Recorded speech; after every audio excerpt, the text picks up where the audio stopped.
dana operasional untuk penanganan air niki selama niki di Jepang kali. Sementara kali niki ya Pak, setiap tahun memang ada secara reguler teman-teman beli air memang. Nah kemudian di tempat-tempat jauh sesuai dengan instruksi Pak dari permohonan Pak Kades niku untuk bisa memberikan air gratis, bahkan yang kerjasama dengan pihak swasta, teman-teman yang membeli air yang dekat ini yang kasih untuk membayar mobil swasta yang membawakan jauh. Karena begini, kalau dia pakai mobil tangki yang ke tempat yang bersangkutan kadang-kadang terkendala jalan, kadang-kadang terkendala juga tempat penampungan itu menjangkau tempat penampungan mereka ini kadang-kadang tidak terjangkau oleh mobil tangki kami. Untuk ini yang pakai mobil swasta yang tipe engkal ini biar bisa masuk kan. Nah, ini yang kompensasi dengan pembelian air yang terdekat. Artinya kita kan berusaha biar air dana itu bisa keluar dulu, sehingga petugas Pak, sopir Pak itu tidak digedok pun dia semangat untuk membawakan air gitu. Nah, jadi dia gini, coba Pak siapkan beberapa kali Bang ngirim ini, siapkan kwitansi itu, buatkan semacam kwitansi Pak, pengirim itu. Nanti dengan dasar itu nanti untuk pengeluaran dananya. Dia menaikkan kok SK-nya. Memang dia rancang gitu Pak Bupati karena dia bukti penerimaan.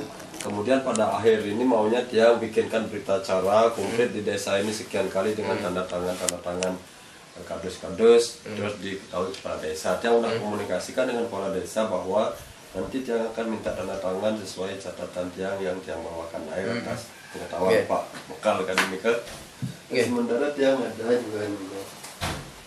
Nah, ada gini, nanti Pak buat klopan itu buat secepatnya ya paling lambat hari Senin ini bawa ke Kelungkung. Oleh sebab itu ada Pak begini Pak, pastikan kepada petugas Pak yang bawa air, dia yang gencar sekarang mencari kemana ya harus kirim air lagi. Oke, itu yang gencar. Nah cuma kemarin dia dengar katanya airnya agak asin tuh, air yang di mana? Air sumur bor kami di Celuk. Oh gitu. Cuman ini ada juga persepsi yang Pak. Cuma di Semerland ya kan? Ada. Kita gaung, kita kan guyangan yang sudah kita persepsikan sebagai mata air yang terbaik.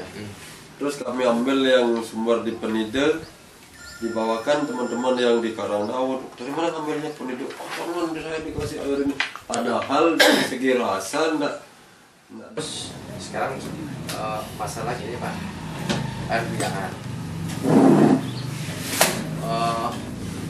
Kemungkinan untuk pemasangan pipa Indo menunggu kerjasama dengan PDAM ini, ada nggak usulan lagi pemasangan pipa Indo atau ke tempat-tempat yang belum? Ya di Gulingan. Padahal di Liwat pun kan.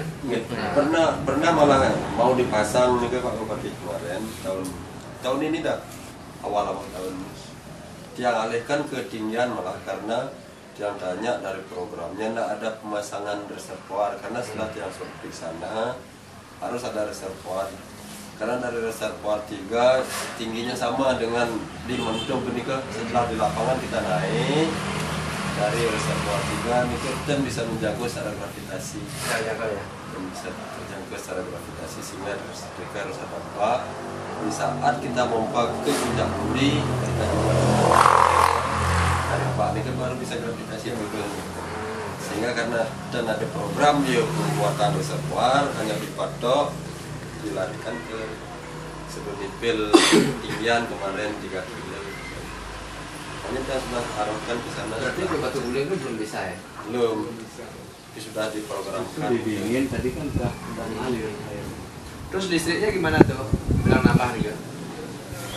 Rencana sih menurut di bidang dia itu katanya per November ini sudah jalan, cuman sampai hari ini belum ada hujan karena tapi permohonannya udah bayar ya katanya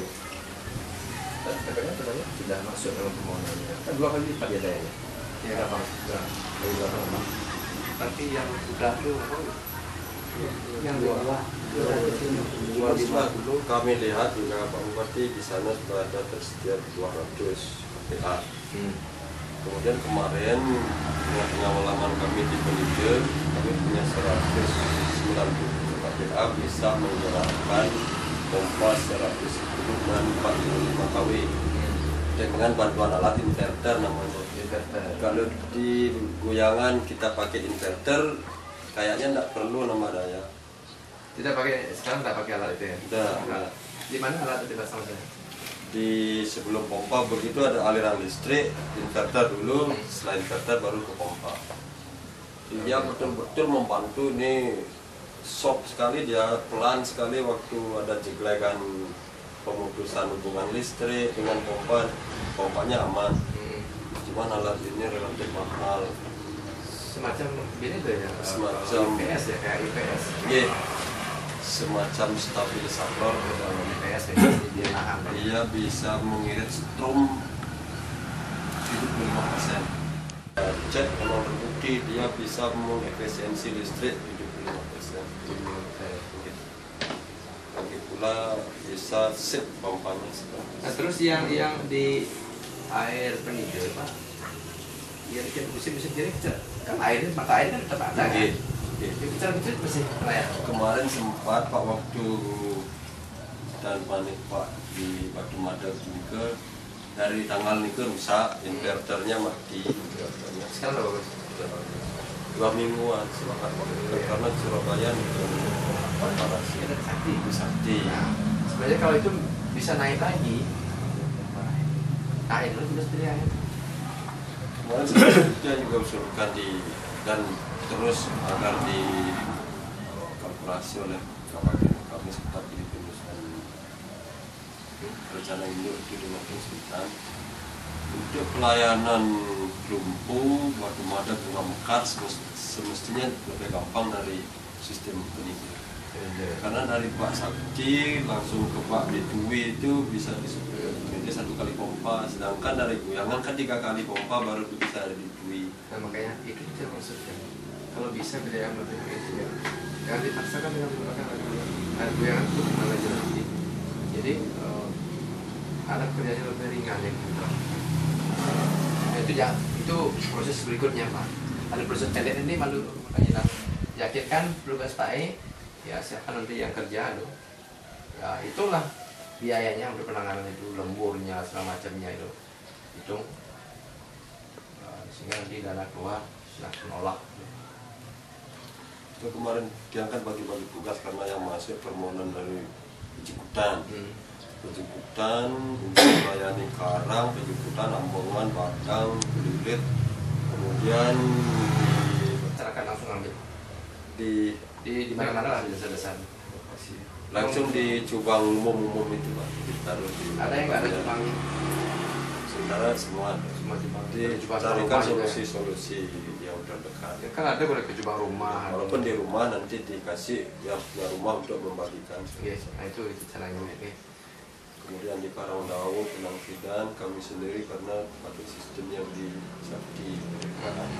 Terus di sana awal antar dapat dulu dan suruh teman dari sana juga dengan minta bantuan Pak Kades serta teman-teman di sini agar dikasih ngambil air yang di sana. Terus air Guyangan itu ada pergiliran nggak ngalirnya?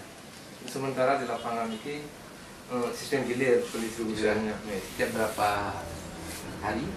Ya masih untuk niki kan masing-masing di masing-masing reservoir ada wilayah layanan. Untuk bagian niki kan ada bagian timur dan bagian barat. Khusus untuk bagian barat Nusa Penida itu layanannya dari R4. Layanannya dari R4, cuman dengan kapasitas debit air yang disediakan di reservoir kurang, sehingga kami di lapangan mengupayakan untuk sistem bergilir. Itu pun juga dapat masalah dalam artian setiap kali pendistribusian pada saat jam jadwalnya terkadang airnya sulit untuk sampai ke hilir karena pengaruh-pengaruh pengambilan dari hulu.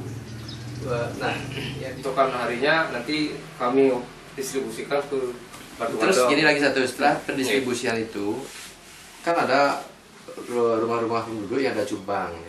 Yang lihat iya neng lah cubang, ada kadang-kadang yang naik gini, iya berdiri aja nyetok air nilai seman ya. Nah itu pun pengaruhnya di bagian hulu itu pengambilan masyarakat di Keranungun langsung ke Cubang. Bisa bilang di sebuah bisa habis langsung habis Bahkan di satu cubang habis nih kok. Dan juga di Cubang lagi dijual tuh. Padahal masalahnya sekarang kan seperti ini kan masalahnya. Hanya perilaku manusia ini perilaku karena dia tulis dia pipa langsung bolong teh rumah nih ada tulis tapi dia sih ngomong liu dulu begitu kok berdua kan ini dia kan dia nih coba aja liu sih beli kini air guyangan doh ini cara nih gitu. Nah jadi orang yang kan tidak semua orang bisa begitu misalnya ya jadi perba itu dulu ya penanganan itu dipercepat pengiriman Pak frekuensi pengiriman ya